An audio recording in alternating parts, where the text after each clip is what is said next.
What's happening, y'all? It's the Carolina Kid. I'm going to be giving my breakdown and predictions for this weekend's UFC, Ortega versus Rodriguez. I'm going to start with the individual breakdown of each fighter, strengths and weaknesses for each of them that I think will play a big role in this fight. From there, I'll be giving my predictions on how they match up together. I'm going to be starting first with Yair Rodriguez. Yair has incredible instincts, second to none in the game. The way he ducks, dives out of the way of strikes, he's able to find openings for his shots, land insane counter strikes, and this is mostly based off of just these instincts. His defense is not the most technical, he doesn't have the most technical head movement or defensive footwork, and his guard is definitely not up most of the time. But on sheer instincts alone, he's able to defend a lot of strikes. Secondly, Yair's creativity is out of this world. He's kicking you in the face, he's spinning around kicking you in the face, he's laying on the ground to hit you with an up kick. You have no idea what's coming from this guy. Flying knees, you name it. This guy has one of the most creative arsenals in the entire sport, and that's something to watch out for in this fight. Along with those instincts and creativity, he also has great vision. He's able to see and make reads. That plays a huge role as far as the instincts we were talking about goes, but also allows him to see what he's going to do next in the fight, keeping him a few steps ahead of his opponents in his fights.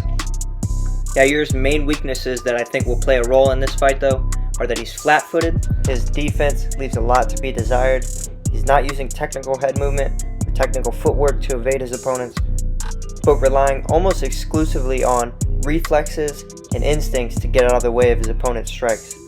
He stays in the pocket way too much, ends up getting caught very often when he could have just evaded, used technical defense to get out of the way.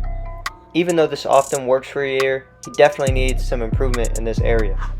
This has been and will be an issue for Yair if he doesn't work on it, because against the top guys in the sport, reflexes and instincts are not enough. And even if, it's only going to last so long until his reflexes start deteriorating and he can't keep up anymore. Overall, Yair is a great and creative counter-striker, but he over-relies on his offense, and his defense leaves a lot to be desired when it comes to the technicalities.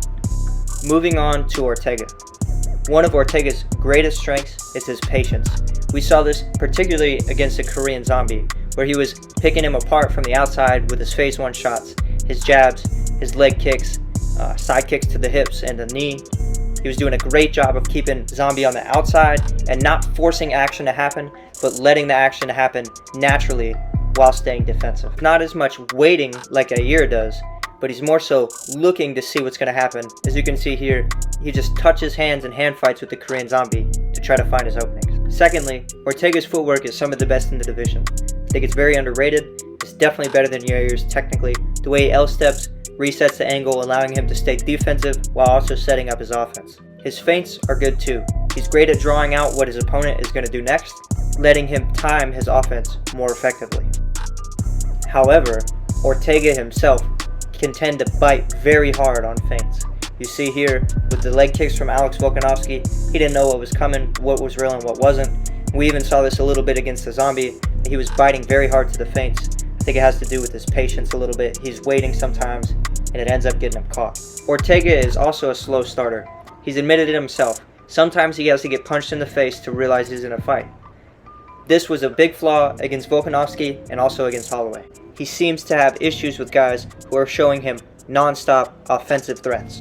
He tends to primarily fight with his back against the cage, as we've seen in most of his fights, which is an issue against a creative striker like Yair.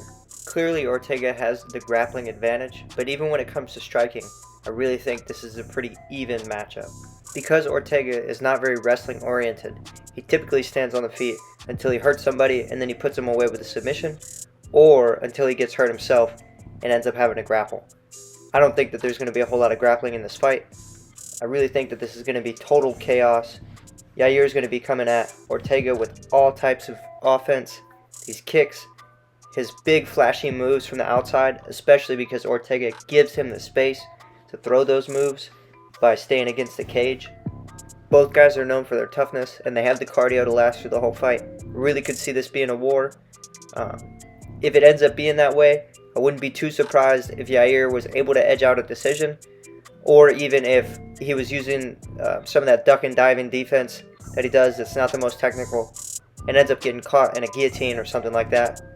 But if this ends up being a technical battle, a more patient, slow-paced fight, I think Ortega is going to take it, just using his outside shots, his footwork, and his defense. He just seems to be a lot more technical in that aspect. And I don't want to seem like I'm discrediting either fighter to any extent. They both are great, truly the top of the division.